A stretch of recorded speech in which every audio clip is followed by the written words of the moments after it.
과학 분석 결과가 아니면 주장으로 취급하겠습니다. 61살 한지보건 전문가 김남훈이 30년 경력을 한순간에 무시당하는 순간이었습니다. 언론사 기자들 앞에서 배서유 전 시총괄은 차갑게 말했죠. 전통은 낭만이죠. 과학은 우리가 책임집니다. 남훈의 손끝이 떨렸습니다. 평생을 바친 전문성이 감성적 장식품 취급을 받는 순간이었거든요. 조선 후기 군문 첩지가 가짜라는 그의 주장은 묵살됐고 체험 강사로 강등당했죠. 체념하고 편히 살지. 왜 또 싸우니? 언니마저 등을 돌렸습니다. 집에 돌아온 남훈은 현관문을 열고 들어가는 순간 무너졌어요. 바닥에 주저앉으며 터진 울음소리가 적막한 집안을 울렸죠. 하지만 그들은 몰랐습니다. 남훈의 손끝이 발견한 결정적 증거가 모든 걸 뒤바꿀 거라는 사실을요. 과연 61살 장인은 어떻게 진실을 증명해낼까요? 이야기가 시작되기 전에 구독 부탁드립니다. 안녕하세요. 저는 김남훈이라고 합니다. 올해 61살이에요. 전북 임실 중림리에서 태어났죠. 지금은 전주 한옥마을 근처에서 한지 도전과 복원 일을 하고 있어요. 오늘은 특별한 날이었습니다. 서울에 있는 사립미술관에서 급하게 연락이 왔거든요. 내일 개막하는 특별전에 들어가는 조선 후기 군문 첩지를 정리해달라는 의뢰였어요. 김 선생님, 정말 죄송한데 내일까지 가능하실까요? 전화를 받은 게 오후 2시였는데 벌써 다급한 목소리였어요. 배서유라는 전시총괄 담당자였죠. 38살 정도로 보이는 여성이었는데 평소에도 성과에 민감하다는 소문이 있었어요. 네, 알겠습니다. 지금 출발하겠어요. 사실 이런 급한 의뢰는 처음이 아니었어요. 미술관이나 박물관에서는 전시 준비가 늘 바쁘니까요. 그래도 30년 넘게 이 일을 해오면서 쌓인 경험이 있어서 어지간한 건 하루만 해도 처리할 수 있었죠. 차를 타고 서울로 올라가는 길에 생각해봤어요. 요즘 조카 민서가 미술사 전공으로 인턴을 하고 있는데 언니 남이와는 여전히 연락이 뜸했어요. 오래전 유산 상속 문제로 서먹해진 이후로 명절 때나 안부를 물을 정도였죠. 삼촌, 요즘 어떻게 지내세요? 민서가 가끔 전화를 해서 물어보곤 했어요. 그럴 때마다 미안한 마음이 들었죠. 언니와의 관계 때문에 국화까지 어색해진 것 같아서요. 미술관에 도착한 건 저녁 6시쯤이었어요. 수장고로 안내받아 들어가니 배서유 씨가 기다리고 있었어요. 김 선생님, 정말 감사해요. 이거 하나만 정리해 주시면 돼요. 유리상자 안에 들어있는 첩지를 보는 순간 뭔가 이상했어요. 겉모습은 분명 조선 후기 문서 같았는데 종이의 색깔이 묘하게 균일했거든요. 보통 오래된 한지는 부분마다 색이 조금씩 다른데 말이에요. 장갑을 끼고 조심스럽게 첩지를 꺼냈어요. 손끝으로 만져보니 촉감부터 달랐어요. 한지 특유의 부드러우면서도 질긴 느낌이 아니라 좀 더 매끄러웠죠. 형광등 아래로 종이를 들어올려 빛에 비춰봤어요. 그 순간 놀랐습니다. 종이의 결이 남북 방향이 아니라 사선으로 흐르고 있었거든요. 전통 한지는 절대 그렇게 만들어지지 않아요. 코를 가까이 대고 냄새를 맡아봤어요. 당나무 특유의 쓴내가 거의 나지 않았어요. 대신 약간의 화학적인 냄새가 섞여 있었죠. 이상하네요. 혼잣말이 나왔어요. 서서히 의심이 들기 시작했죠. 이런 느낌은 보통 현대 기계 펄프가 섞인 종이에서 나타나는 특징이었거든요. 뭐가 이상한가요? 배서유 씨가 옆에서 물었어요. 표정이 약간 경계하는 듯했죠. 풀 비율이 73이 아닌데요. 전통 한지라면 당나무 펄프와 점액의 비율이 정해져 있거든요. 제가 설명하자 배서유 씨는 웃으며 대답했어요. 아, 그런 건 저희가 전문가가 아니라서 잘 모르겠어요. 관람객, 체험존 준비나 잘해주세요. 그 말투가 묘하게 신경 쓰였어요. 마치 문제 제기를 원하지 않는다는 뜻처럼 들렸거든요. 하지만 의뢰받은 일이니까 일단 정리 작업을 계속했죠.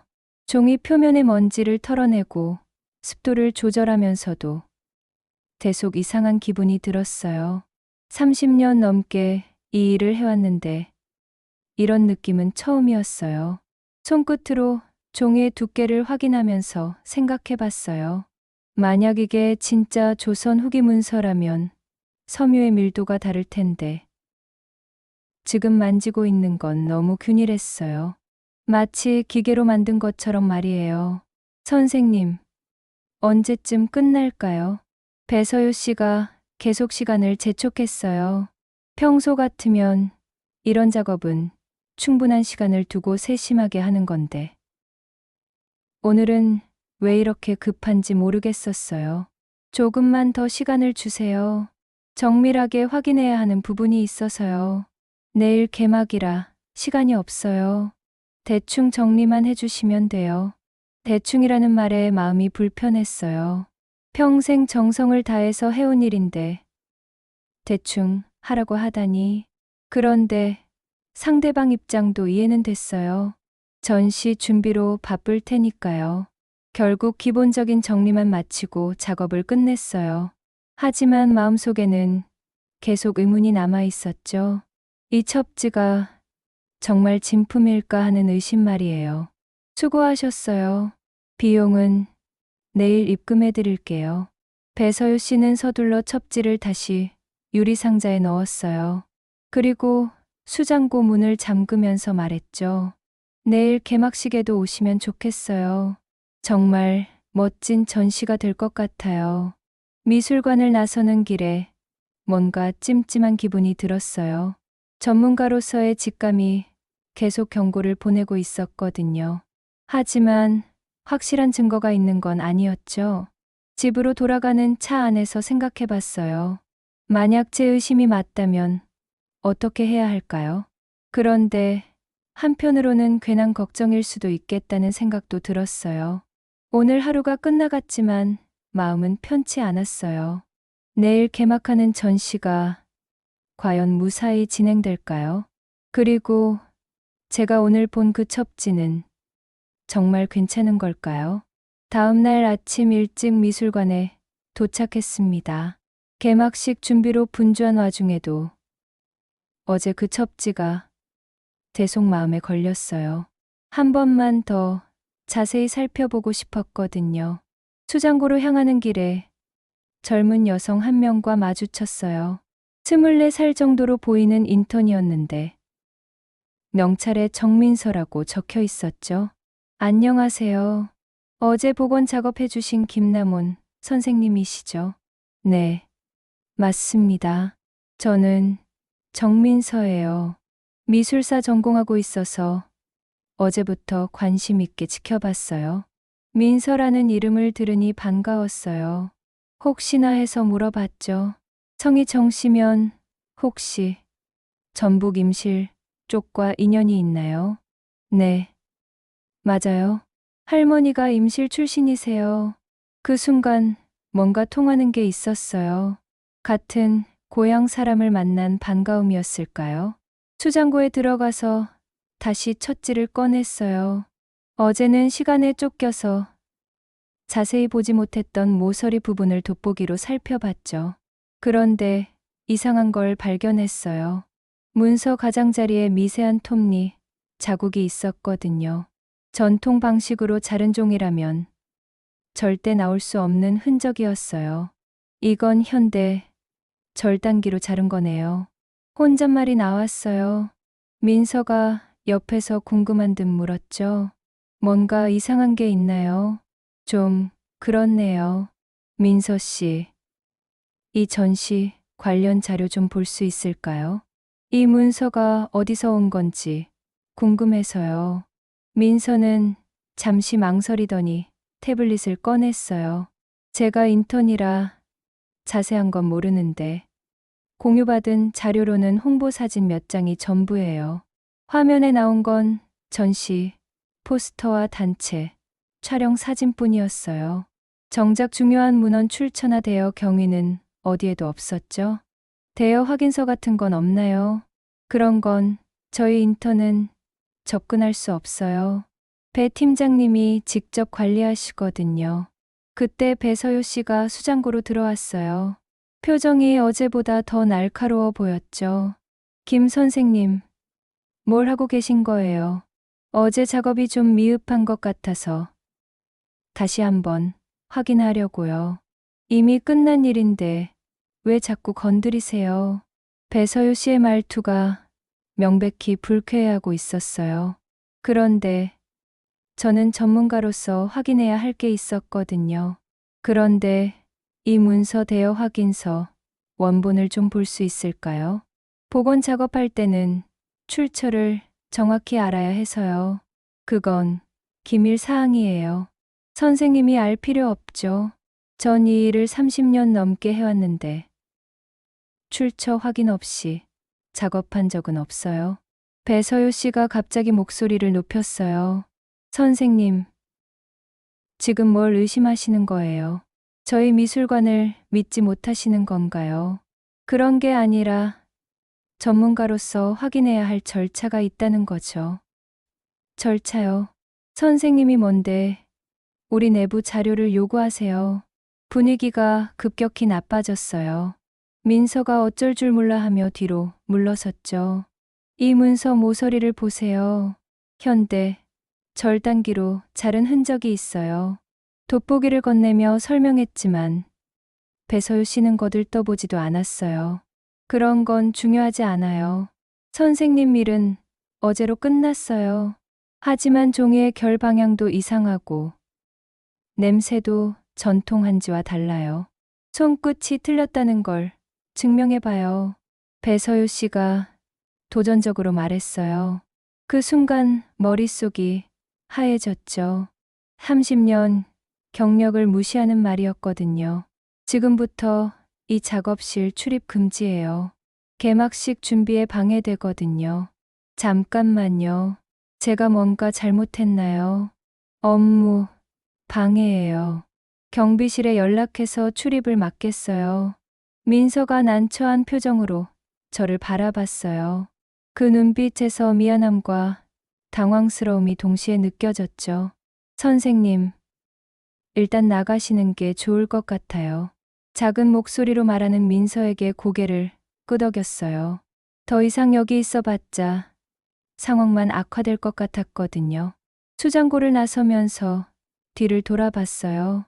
배서유 씨가 첩지를 다시 유리상자에 넣으며 뭔가 급하게 전화를 걸고 있었죠. 복도를 걸어 나오는데 가슴이 답답했어요. 전문가로서의 소신을 지키려 했는데 오히려 업무 방해라는 소리를 들었거든요. 미술관 로비에 나와서 잠시 생각해 봤어요. 제가 너무 예민하게 반응한 걸까요? 아니면 정말 뭔가 문제가 있는 걸까요? 개막식 준비로 분주한 직원들을 보면서 복잡한 마음이 들었어요. 만약 제 의심이 맞다면 이 모든 준비가 허사가 될 수도 있는 거잖아요. 그런데 배서유 씨의 반응이 너무 과격했어요. 단순히 의심 때문이라면 그렇게까지 할 필요는 없었을 텐데 말이에요. 미술관을 나서며 휴대폰을 확인했어요. 민서에게서 문자가 와 있었죠. 선생님, 죄송해요. 제가 도움이 되지 못해서요. 착한 아이라는 생각이 들었어요. 그런데 동시에 걱정도 됐죠. 혹시 이런 일 때문에 인턴 생활에 지장이 생기지 않을까 해서요. 차에 앉아서 오늘 일을 정리해 봤어요. 현대 절단기 흔적, 이상한 종이 결, 당나무 냄새의 부재, 그리고 출처 자료의 부재까지 뭔가 연결되는 고리가 있는 것 같았어요. 그런데 가장 이상한 건 배서유 씨의 태도였어요. 왜 그렇게 확인을 거부하는 걸까요? 정말 문제없는 진품이라면 당당하게 보여줄 수도 있을 텐데 말이에요. 집으로 가는 길에 계속 생각했어요. 이 일이 단순한 오해로 끝날까요? 아니면 정말 뭔가 큰 문제가 숨어 있는 걸까요? 한 가지 확실한 건 이 일이 여기서 끝나지 않을 거라는 느낌이었어요. 전문가로서의 직감이 계속 경고를 보내고 있었거든요. 오늘 하루 종일 마음이 무거웠어요. 과연 내일은 어떻게 될까요? 그리고 제가 본 그 첩지는 정말 괜찮은 걸까요? 밤새 잠을 이루지 못했습니다. 계속 그 첩지가 머릿속에 맴돌았어요. 아침 일찍 일어나서 다시 미술관으로 향했죠. 개막식이 시작되기 전에 뭔가 확실한 증거를 찾아야 했거든요. 미술관에 도착하니 벌써 관람객들이 줄을 서 있었어요. 특별전이라 그런지 평소보다 훨씬 많은 사람들이 몰려 있었죠. 정문으로는 들어갈 수 없을 것 같아서 직원 출입구로 돌아갔어요. 다행히 경비원이 저를 알아봤어요. 김 선생님, 오늘도 작업 있으세요? 네. 체험 존 쪽에서 간단한 확인만 하고 가려고요. 거짓말은 아니었어요. 체험 존에 있는 한지 뜨기 틀을 이용해서 테스트를 해보려는 계획이 있었거든요. 체험 존으로 향하는 길에 민서와 마주쳤어요. 어제보다 표정이 어두워 보였죠.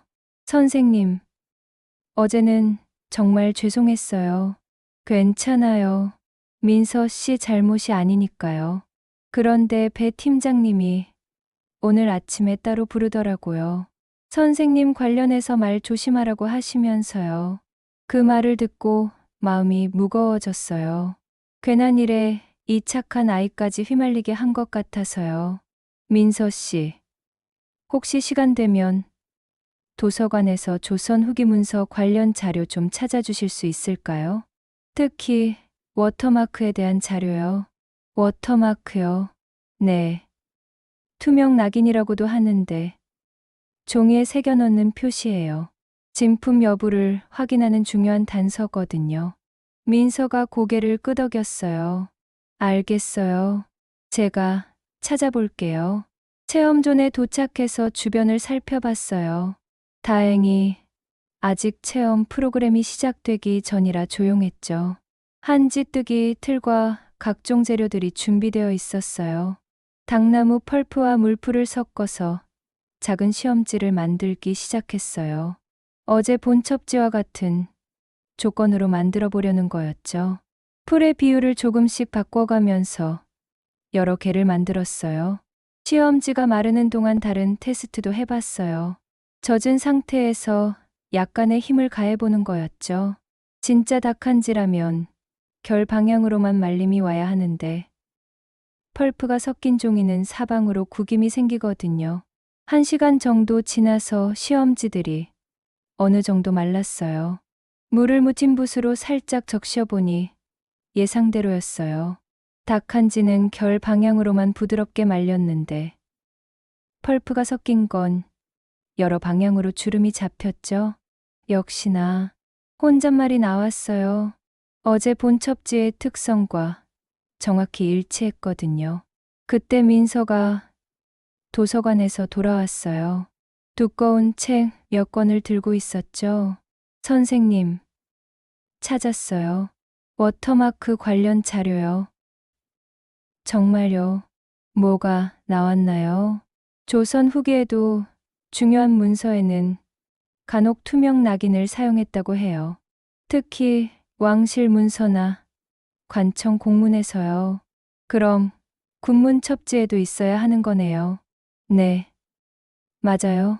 그런데 어제 본 문서에는 그런 게 없었잖아요. 민서의 말에 확신이 들었어요. 또 하나의 중요한 증거였거든요. 민서 씨, 이 자료 복사해서 가져갈 수 있을까요? 네, 물론이에요. 그런데 그때 배서유 씨가 체험존으로 들어왔어요. 표정이 어제보다 더 험악했죠. 김 선생님, 여기서 뭘 하고 계신 거예요? 체험존 점검을 하고 있었어요. 점검이요. 누가 시켰나요? 말문이 막혔어요. 사실 제가 임의로 한 거였거든요. 선생님이 지금 하고 있는 건 업무 방해예요. 어제도 말씀드렸잖아요. 그런데 저는 전문가로서 확인해야 할 게 있어요. 과학 분석 결과가 아니면 주장으로 취급하겠습니다. 배서유 씨의 말이 차갑게 들렸어요. 그럼 과학 분석을 해보죠. 그런 건 저희가 결정할 일이에요. 선생님이 관여할 문제가 아니고요. 하지만 제가 복원한 문서잖아요. 복원은 어제로 끝났어요. 이제 선생님 일은 체험 강사뿐이에요. 체험 강사요? 네. 오늘부터 관람객들에게 한지 만들기를 가르쳐 주세요. 그게 선생님의 새로운 역할이에요. 순간 머리가 하얘졌어요. 30년 경력의 보건 전문가를 체험 강사로 강등시키다니. 제가 뭘 잘못했다고 이런 대우를 받아야 하나요? 의심을 품고 내부 업무에 간섭하셨잖아요. 민서가 옆에서 안타까운 표정으로 바라봤어요. 그 눈빛에서 죄송함이 느껴졌죠. 알겠습니다. 하지만 제 전문가적 견해는 변하지 않아요. 견해는 견해일 뿐이에요. 증거가 아니고요. 배서유 씨가 돌아서며 마지막으로 말했어요. 1시간 후에 체험 프로그램이 시작돼요. 준비해 주세요. 혼자 남겨진 체험 존에서 한참을 서 있었어요. 제가 만든 시험지들을 바라보면서 생각했죠. 이 모든 증거들이 의미 없는 걸까요? 민서가 조심스럽게 다가왔어요. 선생님, 괜찮으세요? 응, 괜찮아. 하지만 실제로는 괜찮지 않았어요. 전문가로서의 자존심이 무너지는 느낌이었거든요. 민서야, 혹시 다른 방법으로 문서를 다시 볼 수 있는 방법이 있을까? 글쎄요. 수장고는 이제 완전히 통제되고 있어서요. 그래도 뭔가 방법이 있을 거야. 그때 체험 존 입구로 첫 번째 관람객들이 들어오기 시작했어요. 가족 단위 관람객들이었는데 아이들이 신기한 듯 둘러보고 있었죠. 안녕하세요. 한지 만들기 체험 프로그램입니다. 억지로라도 밝은 목소리를 내야 했어요. 하지만 마음속은 복잡했죠. 체험 프로그램을 진행하면서도 계속 생각했어요. 과연 제가 틀린 걸까요? 30년 경력이 만들어낸 착각일까요? 아이들이 한지를 만드는 모습을 보면서 문득 깨달았어요. 이 순수한 아이들에게 가짜를 진짜라고 가르치는 건 옳지 않다는 생각이 들었거든요. 오후가 되어서야 체험 프로그램이 끝났어요. 마지막 관람객이 나가고 나니 체험 존이 조용해졌죠. 민서가 정리를 도와주면서 말했어요. 선생님, 정말 힘드시겠어요. 괜찮아. 이런 일도 있는 거지. 하지만 속으로는 포기할 수 없다는 생각이 들었어요. 전문가로서의 양심을 지켜야 했거든요. 집으로 돌아가는 길에 오늘 일을 정리해 봤어요. 시험지 테스트 결과, 워터마크의 부재, 그리고 배서유 씨의 과도한 반응까지 모든 게 하나의 방향을 가리키고 있었어요. 하지만 이제 저는 체험 강사로 전락했고 더 이상 수장고에 접근할 수도 없었죠. 과연 어떻게 해야 할까요? 밤이 되어도 잠이 오지 않았어요. 전문가로서의 신념과 현실 사이에서 고민이 깊어졌거든요. 과연 이 일을 계속 추진해야 할까요?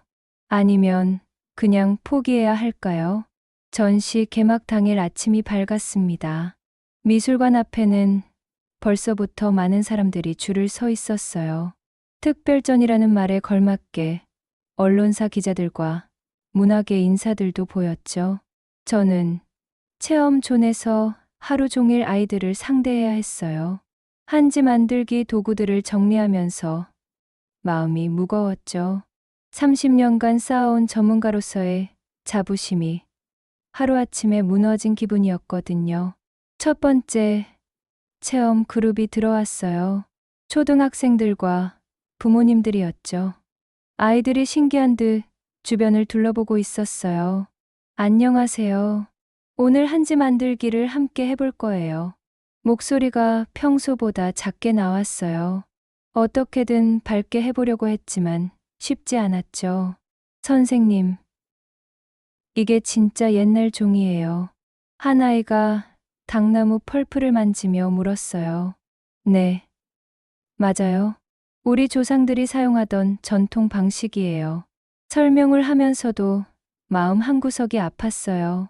정작 중요한 전시품은 가짜일 수도 있는데 아이들에게는 전통의 소중함을 가르치고 있으니까요. 물풀을 개는 시연을 보여주면서 말했어요. 풀의 비율이 아주 중요해요. 너무 많이 넣으면 종이가 뻣뻣해지고 적게 넣으면 찢어지기 쉬워져요. 손으로 풀을 젓는데 미세하게 떨리고 있었어요. 어제부터 계속된 스트레스 때문이었죠. 아이들이 집중해서 보고 있었지만 제 마음은 복잡했어요. 점심때쯤 배서유 씨가 언론사 기자들과 함께 체험존으로 왔어요. 사진, 촬영을 위해서였죠. 플래시가 터지면서 번쩍번쩍 눈이 부셨어요. 여기가 전통 한지 체험존입니다. 실제 장인분이 직접 가르쳐주고 계세요. 배서유 씨가 기자들에게 설명했어요. 그런데 다음 말이 저를 깊이 상처 입혔죠. 전통은 낭만이죠. 과학은 우리가 책임집니다. 그 한마디로 저를 감성적인 장식품 취급하는 거였어요. 마치 제 전문성은 과학적 근거가 없는 낭만론이라는 식으로요. 가슴이 답답해지면서 호흡이 얕아졌어요. 기자들이 사진을 찍는 동안 억지로 웃어야 했어요. 하지만 속으로는 분노가 치밀어 올랐죠. 손끝이 더욱 떨려서 풀 젓는 막대기를 꽉 잡아야 했어요. 김 선생님, 한지의 매력에 대해 한 말씀 해주세요. 기자가 마이크를 들이밀었어요. 목소리가 나올지 확신이 서지 않았어요. 한지는 단순한 종이가 아닙니다. 우리 조상들의 지혜와 정성이 담긴 문화유산이에요. 떨리는 목소리였지만 어떻게든 말을 마쳤어요.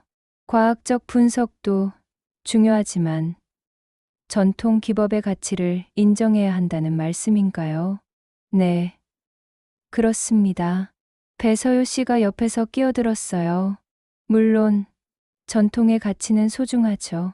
하지만 정확한 판단은 과학적 데이터를 바탕으로 해야겠죠. 또다시 저를 무시하는 말이었어요. 기자들 앞에서 공개적으로 제 전문성을 부정하는 거였죠. 얼굴이 뜨거워지면서 손끝 떨림이 더욱 심해졌어요. 기자들이 떠나고 나서 혼자 남겨진 체험존에서 한숨이 나왔죠. 풀그릇을 바라보니 제 자존심이 그 안에서 덩어리져 가라앉고 있는 것 같았어요. 오후 2시쯤 예상치 못한 사람이 나타났어요. 언니. 남이었죠. 63살인 언니는 여전히 단정한 모습이었지만 표정은 차갑게 굳어 있었어요. 나모나, 여기서 뭘 하고 있니? 언니, 어떻게 왔어요? 신문에서 봤어. 너 이야기가 나오더라. 언니의 목소리에서 실망이 느껴졌어요. 반가운 기색은 전혀 없었죠. 체험 프로그램 하고 있어요. 체험 존을 둘러보는 언니의 시선이 시리했어요. 마치 초라한 동생을 보는 눈빛이었죠. 그런데 무슨 문제가 있다며? 또 시비 거는 거야. 언니의 말에 가슴이 찔렸어요. 또라는 말이 특히 아팠죠. 시비가 아니라 전문가로서 확인해야 할 게 있어서요. 체념하고 편히 살지. 왜 또 싸우니? 언니가 팔짱을 끼며 말했어요. 그 자세에서 오래전부터 쌓인 불만이 느껴졌죠. 또 싸운다는 게 무슨 뜻이에요? 예전 유산 문제 때도 그랬잖아. 끝까지 고집 부리더니 결국 혼자만 손해봤으면서. 순간 과거의 아픈 기억이 칼날처럼 파고들었어요. 부모님이 돌아가시고 재산 상속을 두고 벌어진 갈등이었죠. 저는 원칙대로 하자고 했는데 언니는 편한 쪽을 택했었어요. 손끝 떨림이 온몸으로 번지는 것 같았어요. 풀 줬던 막대기를 놓치고 말았죠. 그때와는 달라요. 뭐가 달라? 또 혼자 고집 부리다가 손해만 보는 거 아니야. 언니의 말 한마디 한마디가 가슴에 못을 박는 것 같았어요. 언니는 왜 항상 그런 식으로 말해요. 현실을 봐야지. 내가 아무리 옳다고 해도 힘없으면 아무 소용없어. 언니의 말이 날카롭게 박혔어요. 사실 맞는 말이기도 했거든요. 제 자존심이 풀처럼 끈적끈적하게 뭉쳐서 가슴 밑바닥으로 가라앉는 기분이었어요. 그래도 포기할 수는 없어요. 고집쟁이. 그러니까 혼자 사는 거야. 마지막 한마디가 특히 아팠어요. 제가 혼자 살고 있다는 걸 흉보는 것 같아서요. 눈가가 뜨거워지면서 시야가 흐려졌어요. 언니가 돌아서며 덧붙였어요. 예순이 넘어서 무슨 의기양양이야. 철 좀 들어. 언니의 발소리가 멀어지고 나서 체험존이 다시 조용해졌어요. 떨어진 풀 젓는 막대기를 주워들면서 손이 계속 떨렸어요. 거울에 비친 제 모습을 봤어요. 초라한 예순한 살 노인이 그곳에 있었죠. 언니, 말이 맞는 것 같았어요. 무슨 의기양양인지. 오후 프로그램을 위해 준비를 하는데 풀이 제대로 개지지 않았어요. 손끝이 너무 떨려서 농도 조절이 안 됐거든요. 자존심이 풀처럼 덩어리져서 목구멍까지 올라오는 것 같았어요. 저녁 때 마지막 체험 그룹이 끝나고 정리를 하는데 민서가 와서 도와줬어요. 선생님, 괜찮으세요? 오늘 많이 힘드셨을 것 같은데요. 응, 괜찮아. 하지만 목소리가 떨리고 있었어요. 실제로는 전혀 괜찮지 않았거든요. 선생님 말씀이 맞다고 생각해요. 제가 더 자료를 찾아볼게요. 민서의 위로가 고마웠지만 위안이 되지 않았어요. 모든 게 무의미하게 느껴졌거든요. 미술관을 나서는 길에 전시장을 지나쳤어요. 개막 행사가 한창이었는데 많은 사람들이 그 첩지를 감탄하며 바라보고 있었어요. 정말 귀한 자료네요. 조선 후기 문서가 이렇게 잘 보존되다니. 관람객들의 감탄사를 들으면서 가슴이 미어졌어요. 제가 아무것도 할 수 없다는 무력감이 밀려왔죠. 집으로 돌아가는 길에 손끝이 계속 떨렸어요. 운전대를 잡는 것도 힘들 정도였죠. 신호대기를 하면서 거울을 봤는데 눈가가 빨갛게 되어 있었어요. 집에 도착해서 현관문을 열고 들어가는 순간 무너졌어요. 온몸에 힘이 빠지면서 바닥에 주저앉고 말았죠. 아, 억눌렀던 울음이 터져 나왔어요. 61살 나이에 이런 울음을 울게 될 줄 몰랐어요. 자존심이 풀처럼 끈적하게 뭉쳐서 가슴을 짓누르고 있었거든요. 한참을 울고 나서 화장실 거울을 봤어요. 완전히 무너진 모습이었죠. 붉어진 눈과 젖은 뺨이 초라해 보였어요. 그런데 거울 속 제 눈을 자세히 보니 뭔가 달라져 있었어요. 절망 속에서도 작은 불꽃 같은 게 남아 있었거든요. 안 돼. 혼잣말이 나왔어요. 이렇게 끝낼 순 없어. 눈물을 닦으면서 다시 거울을 봤어요. 이번에는 다른 사람 같았어요. 포기하지 않겠다는 의지가 선명하게 보였거든요. 손끝 떨림이 조금씩 멈추기 시작했어요. 대신 단단한 결심이 자리 잡았죠. 비록 혼자지만 끝까지 해보겠다고 다짐했어요. 내일부터는 다른 방법을 찾아봐야겠어요. 분명히 길이 있을 거예요. 밤이 깊어갔습니다. 집에 돌아와서도 잠을 이룰 수 없었어요. 오늘 겪은 모욕들이 계속 머릿속을 맴돌았거든요. 침대에 누워 천장을 바라보다가 문득 어릴 적 기억이 떠올랐어요. 임실 중림리에 있던 옛 제지공장의 물레방아 소리였죠. 똑딱똑딱 물이 떨어지는 소리가 귓가에 생생했어요. 아버지와 함께 그곳을 자주 갔었어요. 8살 때였나요? 아버지가 제 손을 잡고 룰레방아 옆으로 데려가셨던 기억이 났어요. 나무나 종이는 물이 만든다. 아버지의 목소리가 들리는 것 같았어요. 냄새부터 들을 줄 알아라. 코로 먼저 확인하는 거야. 그때는 무슨 말인지 몰랐어요. 하지만 아버지가 종이 한 장을 제 코앞에 가져다 대셨던 순간이 생생했죠. 진짜 닭지는 이런 냄새가 나는 거야. 그 특유의 감탕 냄새였어요. 회색빛 미세점들이 섞인 듯한 은은한 향이었죠. 침대에서 일어나 작업실로 갔어요. 책상 서랍에서 루페를 꺼냈죠. 오늘 미술관에서 몰래 가져온 작은 종이 조각이 있었어요. 형광등을 켜고 루페로 종이를 자세히 들여다봤어요. 여백 가장자리를 천천히 살펴보는데 뭔가 이상했어요. 진짜 닭지라면 감탕점이 미세하게 스쳐야 하는데 대신 반짝거리는 미세한 가루가 보였거든요. 마치 광택제 같은 충전재였어요. 역시나 혼잣말이 나왔어요.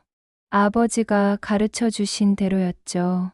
루페를 더 가까이 대고 보니 확실했어요. 전통 한지에서는 절대 볼 수 없는 인공 충전재였거든요. 다시 침대로 돌아갔는데 이번에는 마음이 달랐어요. 오늘 겪은 모욕이 오히려 집중력을 높여준 것 같았어요. 아버지의 가르침이 틀리지 않았다는 확신이 들었죠. 30년 넘게 이 일을 해온 제 손끝을 믿어야 했어요. 내 손끝을 믿는다. 큰 소리로 말했어요.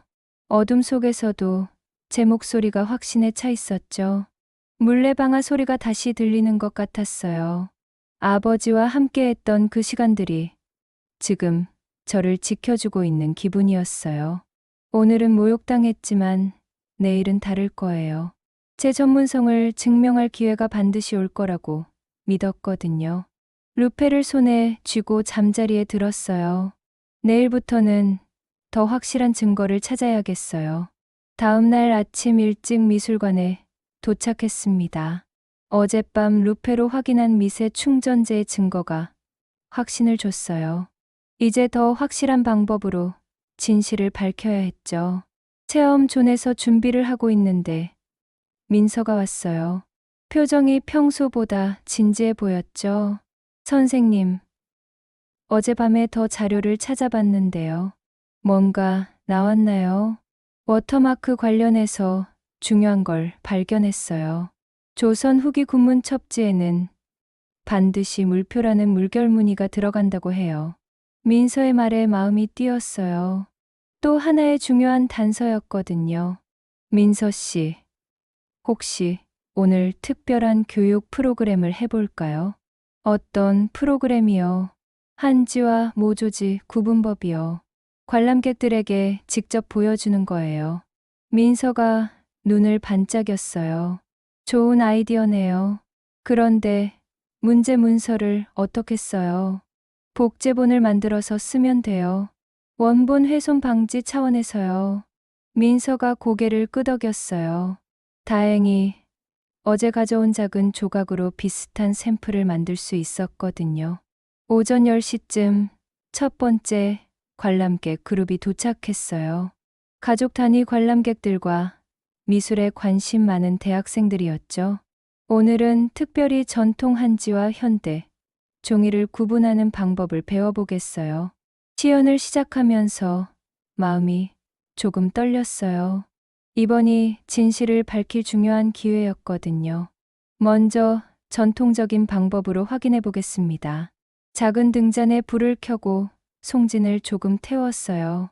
얇은 연기가 올라오면서 특유의 향이 퍼졌죠.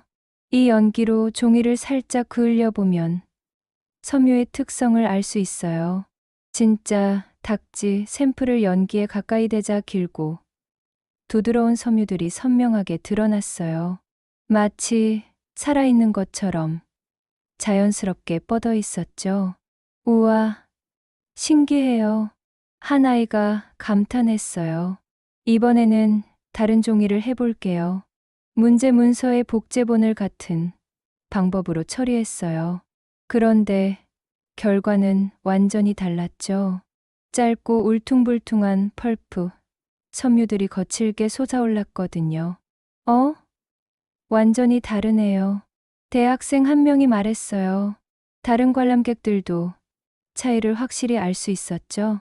전통 한지는 당나무 섬유가 길고 자연스럽지만 기계로 만든 종이는 섬유가 짧고 인위적이에요.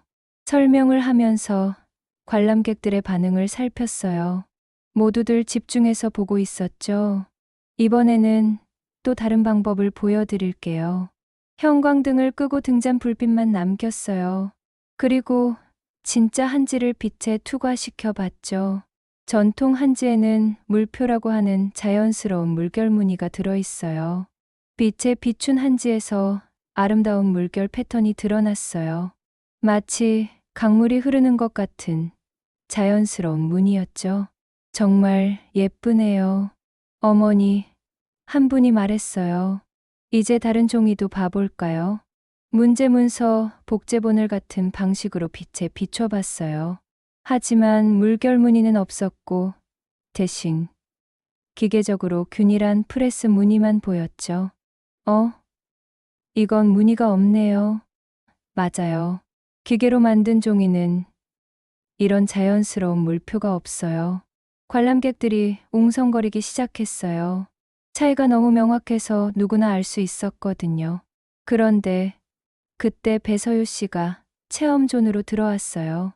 처음에는 평소처럼 여유로운 표정이었는데 시연을 보더니 얼굴이 굳어지기 시작했어요. 김 선생님, 지금 뭘 하고 계신 거예요? 교육 프로그램이요. 전통 한지의 특성을 설명하고 있어요. 누가 허락했나요?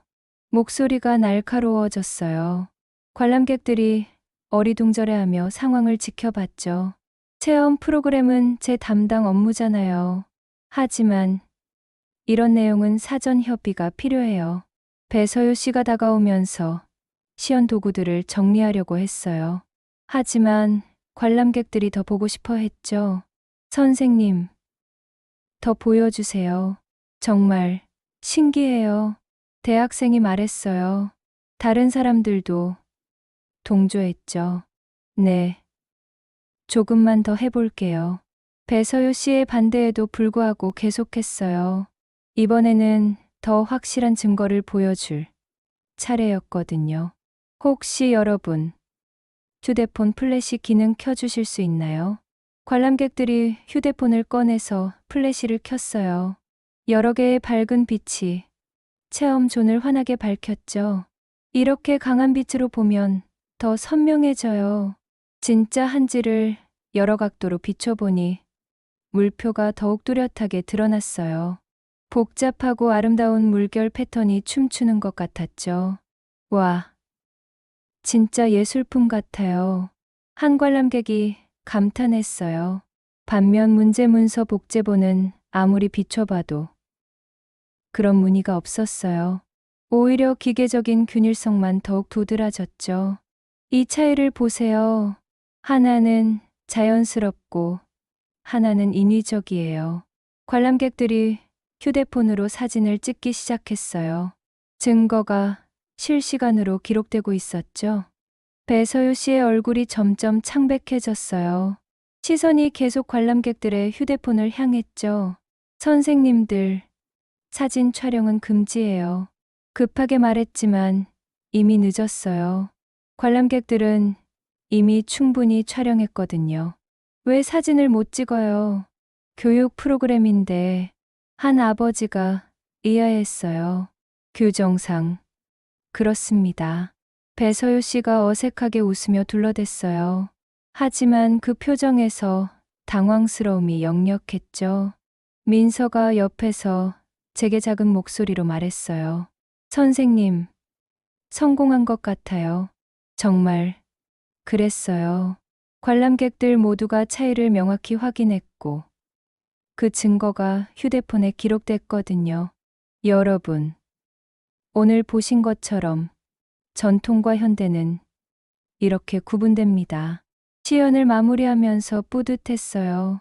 드디어 제 전문성을 증명할 수 있었거든요. 배서유 씨가 관람객들이 나간 후 저에게 다가왔어요. 표정이 어두웠죠. 김 선생님, 오늘 일은 넘어갈 수 없어요. 뭐가 문제인가요? 교육이었는데 사전 협의 없이 임의로 프로그램을 바꾼 거잖아요. 하지만 제 마음은 편했어요. 진실을 밝혔다는 확신이 있었거든요. 오늘 시연이 어떤 결과를 가져올지 기대됐어요. 관람객들의 휴대폰에 담긴 증거들이 진실을 알려줄 거라고 믿었거든요. 시연이 끝난 다음 날, 민서가 급하게 연락을 해왔어요. 목소리가 상당히 흥분되어 있었죠. 선생님, 중요한 걸 발견했어요. 지금 미술관으로 와주실 수 있나요? 무슨 일인가요? 대여 확인서에 문제가 있어요. 컴퓨터로 자세히 분석해 봤는데요.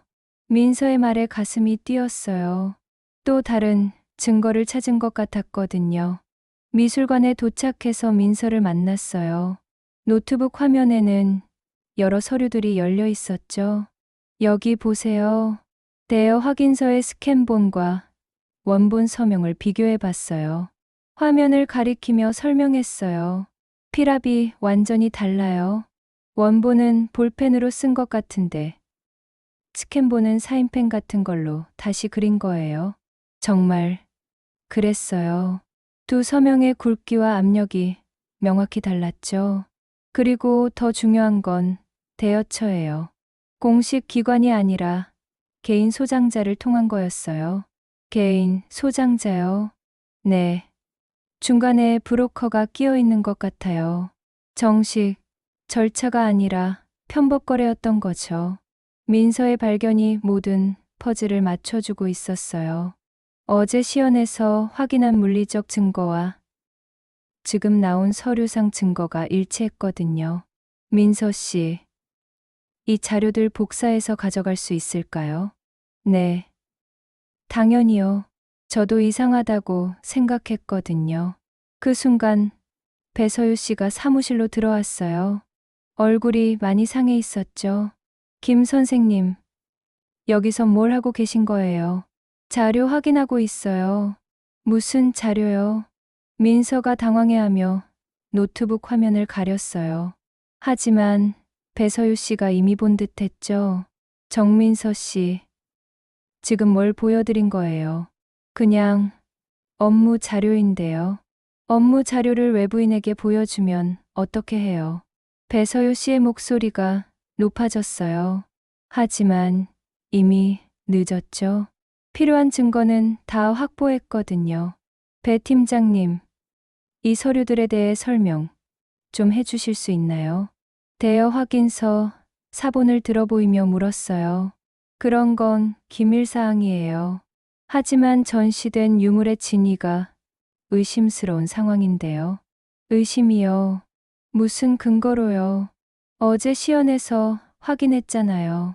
관람객들도 다 봤고요. 배서유 씨의 표정이 더욱 굳어졌어요.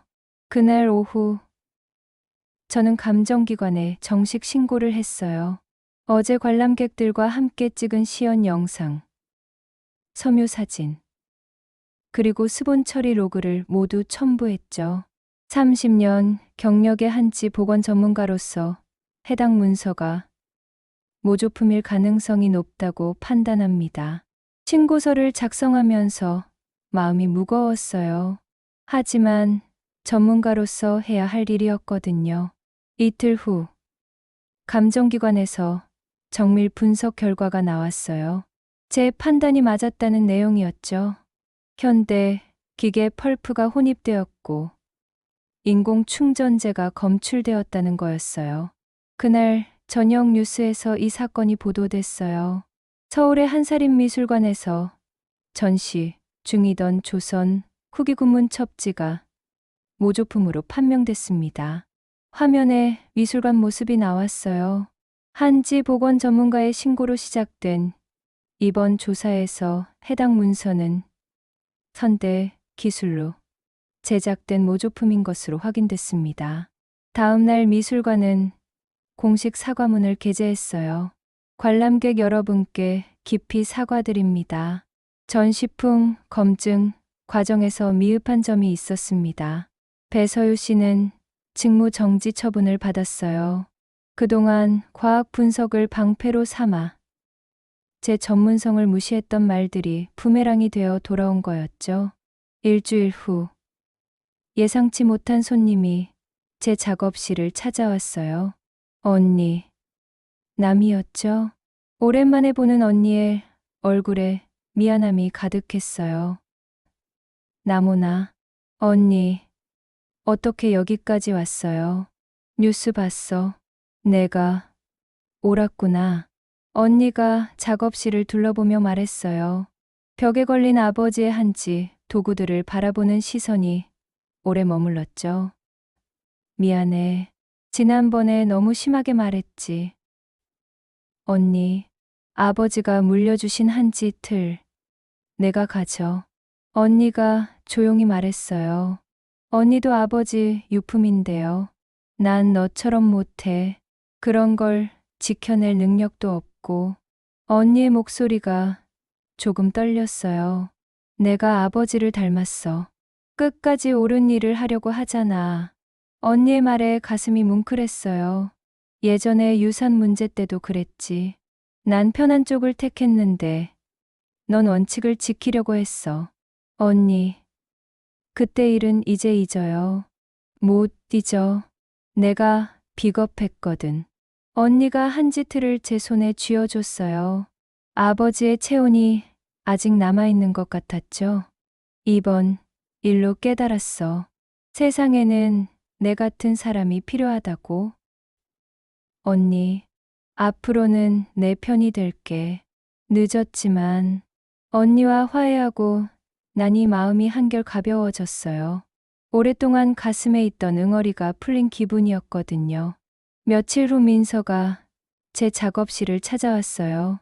선생님, 미술관에서 정식으로 전문 자문위원으로 모시고 싶다고 해요. 정말요? 네. 이번 일로 인정받으신 거죠. 새로운 제안이었지만 서두르지 않기로 했어요. 중요한 건 제 전문성을 인정받았다는 사실이었거든요. 저녁에 혼자 작업실에 앉아서 아버지의 한치 틀을 바라봤어요. 이번 일을 통해 깨달은 게 많았어요. 전문가의 양심을 지킨다는 것이 얼마나 힘든 일인지. 하지만 그것이 얼마나 중요한지를 느꼈거든요. 내일부터는 새로운 마음으로 일을 시작할 수 있을 것 같았어요. 아버지가 물려주신 기술과 정신을 이어받아서 더 많은 사람들에게 전통의 가치를 알리고 싶었거든요. 창밖으로 저녁 노을이 물들고 있었어요. 오랜만에 마음이 편안했죠. 한 달 후, 미술관에서 공식적인 제안을 받았습니다. 이번 사건을 계기로 외부장인 자문단을 신설한다는 내용이었어요. 김남원 선생님을 수석 자문으로 모시고 싶습니다. 새로 부임한 전시총괄 담당자가 정중하게 말했어요. 배서유 씨와는 완전히 다른 태도였죠. 영광입니다. 최선을 다하겠어요. 제안을 받아들이면서 마음이 뿌듯했어요. 전문가로서의 지위를 되찾은 기분이었거든요. 첫 번째 과제는 체험존을 새롭게 만드는 일이었어요. 단순한 체험이 아니라 제대로 된 교육 프로그램으로 바꾸고 싶었거든요. 민서와 함께 기획을 세웠어요. 그리고 새로운 청년 인턴 2명도 합류했죠. 어르신 인턴십 프로그램은 어떨까요? 민서가 제안했어요. 좋은 아이디어네요. 경험 많은 어르신들과 젊은 세대가 함께 배우는 거죠. 새로운 프로그램이 시작됐어요. 60 넘은 어르신들이 젊은 인턴들과 함께 한지에 대해 배우는 시간이었죠. 세대를 넘나드는 지식의 교류가 일어났어요. 할아버지, 이렇게 하는 거 맞나요? 응. 그래? 손끝으로 느껴봐. 체험존의 웃음소리가 끊이지 않았어요. 제가 꿈꿔왔던 모습이었죠. 한지 보존 매뉴얼, 제작도 본격적으로 시작했어요. 민서와 청년 인턴 3명이 함께 작업했죠. 누구나 따라 할 수 있게 만들어야 해요. 스본 조절법, 광선 차단 방법, 결감별 기술까지 모든 노하우를 담았어요. 30년간 축적된 경험을 체계화하는 작업이었죠. 선생님, 정말 대단하세요. 이런 걸 어떻게 다 기억하시죠? 젊은 인턴이 감탄했어요. 경험이 쌓이면 자연스럽게 몸이 기억하게 돼. 매뉴얼이 완성되자 뿌듯했어요. 이제 제가 없어도 누군가 이 기술을 이어갈 수 있겠다는 생각이 들었거든요. 어느 저녁, 작업실에서 혼자 정리를 하고 있었어요. 언니가 준 아버지의 한지 틀을 조심스럽게 닦으면서 생각에 잠겼죠. 지난 몇 달을 돌이켜보니 감회가 새로웠어요. 모욕당하고 좌절했던 순간들, 그리고 진실을 밝혀내면서 느꼈던 희열까지. 아버지의 틀을 만지며 혼잣말이 나왔어요. 종이는 물과 사람의 손이 만든다. 아버지가 어릴 때 해주셨던 말이었죠. 나는 오늘 결의 방향을 내 삶에 다시 맞췄다. 그동안 흔들렸던 제 인생의 방향을 바로잡은 기분이었어요. 전문가로서의 자부심과 사명감을 되찾았거든요. 다음 날 아침, 미술관에 나가는 길이 가벼웠어요. 체험존에서는 어르신들과 청년들이 함께 한지를 만들고 있었죠. 선생님, 오늘도 잘 부탁드려요. 민서가 밝게 인사했어요. 제자 같은 이 아이가 고마웠죠. 응. 오늘도 열심히 해보자. 체험존 한쪽에서는 새로운 매뉴얼을 보며 공부하는 사람들이 있었어요. 한지의 전통이 이어지고 있다는 생각에 마음이 뿌듯했죠. 점심시간에 언니에게서 문자가 왔어요. 나모나, 잘 지내지? 너 덕분에 나도 많이 배웠다.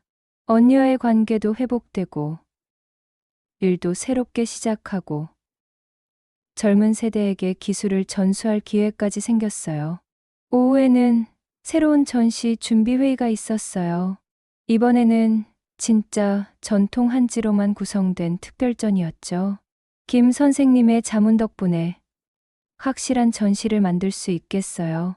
미술관 관장님이 말씀하셨어요. 제가 할 수 있는 최선을 다하겠습니다. 회의를 마치고 체험존으로 돌아왔어요. 오늘도 많은 사람들이 한지의 아름다움을 배우고 있었죠. 한 어르신이 저에게 가까와서 말했어요. 선생님, 덕분에 우리 전통의 소중함을 새롭게 느꼈어요.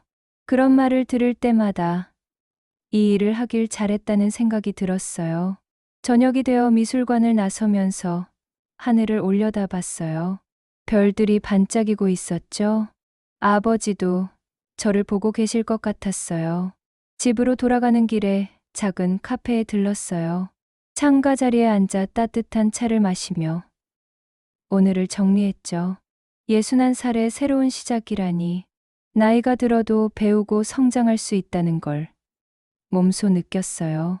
무엇보다 혼자가 아니라는 게 고마웠어요. 민서 같은 젊은 친구들, 화연 언니, 그리고 제 전문성을 인정해주는 사람들이 있었거든요. 집에 도착해서 작업실에 들어갔어요. 아버지의 한지 틀이 달빛을 받아 은은하게 빛나고 있었죠. 내일도 새로운 하루가 시작될 거예요. 한지의 전통을 지키고 이어가는 일을 계속할 수 있어서 행복했어요. 결의 방향을 다시 맞춘 제 인생이 앞으로 어떻게 펼쳐질지 기대됐어요.